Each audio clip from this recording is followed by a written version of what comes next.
और देवास में पीपल रावा में सीएम डॉक्टर मोहन यादव ने एक बड़ा ऐलान किया। सीएम ने 54 पंचायतों के नाम बदलने का ऐलान किया है। बीजेपी नेताओं ने सीएम से गांवों के नाम बदलने की मांग की थी। इस पर सीएम ने कहा कि सूची लंबी है, लेकिन सभी के नाम बदले जाएंगे। इस्लाम नगर को ईश्वर नगर, मोहम्मदपुर को गंगा नगर, हैदरपुर को हीरा नगर का नाम दिया गया है और इनके अलावा कुछ और पंचायतें हैं जिनका नाम बदला जाएगा। मुख्यमंत्री डॉक्टर मोहन यादव ने लाडली बहना योजना के कार्यक्रम में हिस्सा लेते हुए ये घोषणा की थी। और उधर नाम बदलने को लेकर सियासत भी शुरू हो गई है। कांग्रेस नेता सज्जन सिंह वर्मा ने बीजेपी और राष्ट्रीय स्वयंसेवक संघ का एजेंडा देश में चलाने का बीजेपी पर आरोप लगाया है।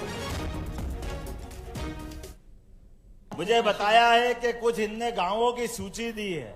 अब गांव की सूची इतनी लंबी है, मैं हमारे मंत्री राजस्व मंत्री यहाँ हैं, कलेक्टर के माध्यम से जितने गांव के नाम बदलवाना चाहते हो सभी पंचायतों के नाम बदलने की यही से घोषणा करता हूं। अब देखिए, तो भारतीय जनता पार्टी का और आरएसएस का एजेंडा पूरे देश में चल रहा है। अब मोहन यादव जी को भी लगा कि मध्य प्रदेश में भी इस एजेंडे को लागू करना चाहिए। मेरा अनुरोध है कि इस तरह की राजनीति से क्या जनता का हित हो रहा है, क्या नहीं हो रहा है। तो नाम बदलने को लेकर सियासी बयानबाजी कोई पहली बार नहीं है। इससे पहले भी इस तरह की घटनाएं हुई हैं और इस तरह की चर्चा का दौर चला है। वरुण हमारे सहयोगी इस वक्त हमारे साथ जुड़ गए। वरुण, लगभग कितने गांव हैं और ये कौन कौन से गांव हैं, किन क्षेत्रों में पड़ने वाले गांव हैं और क्या इनके नामों को बदले जाने की प्रक्रिया शुरू हो चुकी है? क्या कुछ औपचारिकताएं करनी होंगी इसके लिए? देखिए, बिल्कुल जो देवास जिले में टोटल 54 गांव हैं, उन 54 गांवों के नाम बदलने की घोषणा जो है सीएम मोहन यादव यहां पर करके गए हैं। पीपल रावा में वे आए थे और उन्होंने यहां पर नाम बदलने की घोषणा की है। बता दें कि यहां पर हाट पिपलिया है, देवास जिला है। देवास जिले के अलावा जो जितने भी बागली हैं, कांटाफोड़ है, व अन्य जगहों पर जो है जितने भी नाम हैं, उन नामों को 54 नामों को सभी नामों की घोषणा यहां पर सीएम करके गए हैं। इस पूरे मामले पर अब कांग्रेस भी राजनीति करती नजर आ रही है। वह कह रही है कि कहीं न कहीं इतिहास में भी जो नाम है पुरुषों के वो बदल देना चाहिए, जैसे बाज बहादुर का नाम वीर बहादुर कर देना चाहिए। जी बिल्कुल। और वरुण, ये चूंकि एक बड़ा ही मामला है और राजनीतिक प्रतिक्रियाएं भी इस पर आ रही हैं और सज्जन सिंह वर्मा ने एक बड़ा बयान दिया। उन्होंने कहा कि ये आरएसएस का एजेंडा चला रहे हैं। जी बिल्कुल, आरएसएस और बीजेपी का एजेंडा जो है। मैं लौटूंगा वरुण आपके पास। हितेश वाजपेयी साहब हमारे साथ जुड़ गए हैं, भारतीय जनता पार्टी से। बहुत स्वागत है हितेश भाई। ये आरोप सज्जन सिंह वर्मा का कि बीजेपी और बीजेपी की सरकार राष्ट्रीय स्वयंसेवक संघ का एजेंडा आगे बढ़ा रही है। अगर किसी क्षेत्र का नाम इस्लामपुर है और उसे ईश्वरपुर या ईश्वर नगर किया जा रहा है तो ये आरएसएस का एजेंडा है क्या? देखिए, मैं आपको बहुत स्पष्ट कर दूं कि सज्जन सिंह वर्मा का एजेंडा तो पारिवारिक है। कैसे, मैं बताता हूं। और हमारा एजेंडा या राष्ट्रीय स्वयंसेवक का एजेंडा भारत का निर्माण है। ये लोग जब नगर बनाते हैं तो पता क्या करते हैं, मोतीलाल नेहरू है ना, तो मोती नगर बना देंगे। जवाहरलाल नेहरू के जवाहर नगर, नेहरू नगर बना देंगे। इंदिरा नगर, राजीव नगर। यहाँ से चलते चलते भैया ये लोग तो पीसी नगर और ईश्वर नगर तक आ गए। और सब अवैध बस्तियां जो आपने देखा होगा ना, अभी उकारी पचारी भी जा रही है। वहीं पर यदि जो मुस्लिम तुष्टीकरण उन इलाकों में किया गया जहां पर कोई मुस्लिम संप्रदाय है ही नहीं, सामाजिक लोग है ही नहीं वहां पर, जिनका कोई लेना देना नहीं है, गंदे नाम है कई जगह, तो ऐसे नाम है जिनका उच्चारण नहीं कर सकते। तो यदि उन नामों को आज की वर्तमान परिस्थिति में सम्मानजनक और गौरवशाली स्थिति में लाया जा रहा है तो हाँ, ये भारत के पुनर्निर्माण का एजेंडा है और हम इसको करेंगे। उसमें क्या है? सज्जन सिंह वर्मा का खुद का ही नाम ले लो आप, उनके नाम से कभी आपको सज्जन दिखाई दिए क्या? आप यूट्यूब और गूगल करिए, आप कितने असज्जनी आपको असज्जन के रूप में बयान सामने आएंगे कि आप खुद प्रश्न उठाओगे कि भाई इनका नाम भी सज्जन से बदल कर कुछ ना कुछ सोचना चाहिए इनको।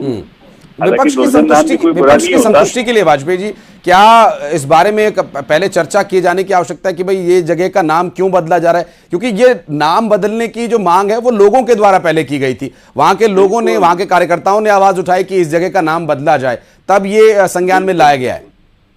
बिल्कुल, आपने बहुत अच्छी बात कही है। भाई सीएम साहब खुद थोड़ा ना कर रहे हो, वो तो उन गाँव में गए भी नहीं होंगे।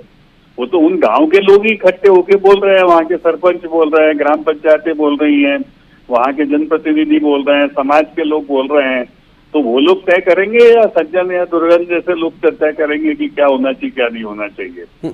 नाम जब भी कहीं का नाम बदला गया, इन्होंने इसे राजनीति से जोड़ा। इसकी क्या इसका भी कोई इलाज है कि इसे राजनीति से ना जोड़ा जाए? लोगों की भावनाएं तो इसके लिए काम किया जा रहा है। भाई राजनीति क्या होती है? लोगों की भावनाओं के अनुकूल काम करना ही तो राजनीति। और क्या है? हितेश भाई, आपको माफी के साथ रोकना चाहूंगा, हमारे साथ भूपेंद्र गुप्ता जी भी जुड़ गए, कांग्रेस पार्टी के प्रवक्ता हैं। भूपेंद्र जी, बहुत स्वागत है न्यूज 18 पर। एक सज्जन सिंह वर्मा का बयान आया जब 54 गांवों के नाम बदलने को लेकर बात हुई, तो वो ये कह रहे हैं कि राष्ट्रीय स्वयंसेवक संघ का एजेंडा आगे बढ़ा रही है बीजेपी, इसलिए नाम बदला जा रहा है। बिल्कुल सही बात कह रहे हैं वो। इनकी सरकार जो है हजारों गांव के नाम जो है जाति सूचक शब्दों के नाम पर हैं। ये जो है ढोंग करते हैं कि ये समता में विश्वास करते हैं, समानता में विश्वास करते हैं, समरसता में विश्वास करते हैं। उनके नाम क्यों नहीं बदलते? स्कूलों के नाम है चमरौला स्कूल, ये तो संविधान के खिलाफ है, इस पर तो इनकी नजर जाती नहीं है। क्यों? क्योंकि ये समाज के उन लोगों को जो है जिनके पास संविधान सम्मत अधिकार है उन्हें कुचल के रखना चाहते हैं, और एक वर्ग विशेष के लोगों के नाम बदल के ये माहौल बनाना चाहते हैं कि साहब जो है देखो हम कितना मजा लूट रहे हैं। ये इनको शर्म जिस पर आनी चाहिए। आज देश में तो संविधान कहता है कि आप इस तरह के नाम नहीं ले सकते, न रख सकते। उन गाँव के नाम क्यों नहीं बदलते? हम तो लगातार मांग करते चले आ रहे हैं। ये जो है उसके नाम पर तो इनकी हवा निकलती है। उसके नाम भी बदलो आप में, अगर जो है साहस है तो। अगर आप न्याय में विश्वास करते हैं, समता में विश्वास करते हैं, समानता में विश्वास करते हैं, तो वो तो बड़े अपमान सूचक नाम है। बिल्कुल, और उन पे नजर नहीं जाती कि अब आगे उन्हीं पर आगे निर्णय लेना चाहिए, क्योंकि जो ये गांव के नाम बदले जा रहे हैं, इनमें से कई गांव के लोगों के द्वारा ये आवेदन दिया गया था कि उनके क्षेत्र के गांव के नाम बदले जाए। बहरहाल बहुत बहुत शुक्रिया आप दोनों का हमारे साथ जुड़ने के लिए और इस विषय पर बातचीत करने के लिए। और न्यूज 18 से खास बातचीत के दौरान जगह के नाम बदले जाने पर मुख्यमंत्री ने क्या कुछ कहा, आइए सुनवाते हैं आपको। कई स्थानों के नाम बदल दिए। मध्य प्रदेश में पंचायतों के भी नाम बदले जा रहे हैं। मौलाना का नाम विक्रम नगर, गजनी खेड़ा का नाम चामुंडा माता नगरी के नाम पर हो गया है, जहांगीरपुर का नाम जगदीशपुर कर दिया है। क्यों? अब मेरे को आप प्रश्न बताइए, जहां के आपने विषय उठाए, मौलाना, पूरे गांव के अंदर एक भी मुस्लिम संप्रदाय का व्यक्ति नहीं, कोई मौलाना नहीं वहां पे। फिर गांव का नाम मौलाना क्यों होना चाहिए? मेरे को आप समझा दो। अतीत के कोई कालक्रम में कोई ऐसा आक्रांत आया होगा जिसने अपनी दादागिरी से वहां अपनी बात मनवा ली, तो हम मरे सांप को कब तक गले में लटकाते घूमते रहेंगे? उसका तो। पर आपको लगता है नाम बदलने से सांप मर गया है?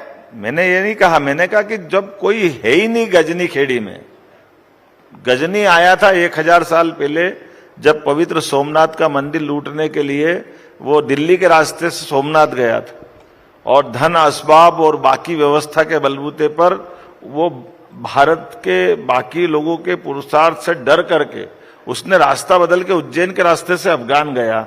ऐसे में वो गजनी खेड़ी हमारी मां चामुंडा का मंदिर तोड़ के चला गया, और उसके बाद वो 2-3-4 दिन रहा तो उसका नाम गजनी खेड़ी कर दिया। आपने तो ये 1000 साल बाद भी हम उसका चामुंडा माता नगरी नाम नहीं रखेंगे, तो हमको लगता सरकार में आना के नहीं, मतलब अपना आना बेकार हो गया। हमारे अपने अतीत के गौरवशाली पृष्ठ से किसी को क्यों कष्ट होना? और एक छोटा सा ब्रेक यहां पर ले रहे हैं, खबरों का सिलसिला आगे भी जारी है।